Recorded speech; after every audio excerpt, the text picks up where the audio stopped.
Patay ang isang motorcycle rider matapos sumalpok sa kasalubong na closed van at tumama sa isang poste sa Rodriguez, Rizal. Balitang hatid ni EJ Gomez. Kuha ang CCTV video na yan sa Eastwood Road, Barangay San Isidro, Rodriguez, Rizal, pasado alas 7 kagabi. Isang closed van ang biglang napahinto at nabangga ng kasalubong na motorsiklo. Sa kuha ng dashcam ng isang pick-up na kasunod ng closed van, kita ang pagtalsik ng rider at motorsiklo.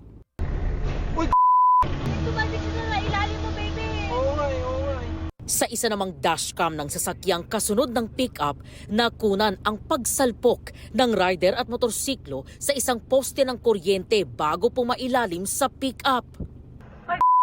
Oh my God! Bumangga siya dun sa poste. Umilalim.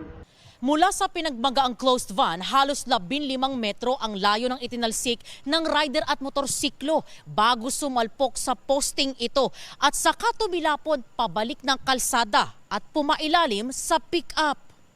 Sobrang bilis po talaga ng patakbo niya. May bumibili po dito na customer ko po, tas nasagi niya po yung e-bike na sinasakyan po nun. Pagtingin po namin, duguan na po talaga siya. Ayon sa pulisya, nag-overshoot ang motorsiklong tinatahak ang kanang linya ng kalsada saka bumangga sa kasalubong na closed van. Yun po, madulas yung daan. Tapos ayon sa mga saksi at dun sa mga may nagsabing mekaniko, yung motor do kasi nawala ng preno. Tapos sobrang bilis yung takbo.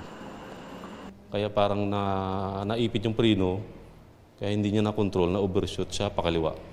Nung lumiko siya sa direksyon ko, napahinto na ako, nagpreno na ako. Sa sobrang bilis ng takbo niya, inabot niya pa rin yung right side.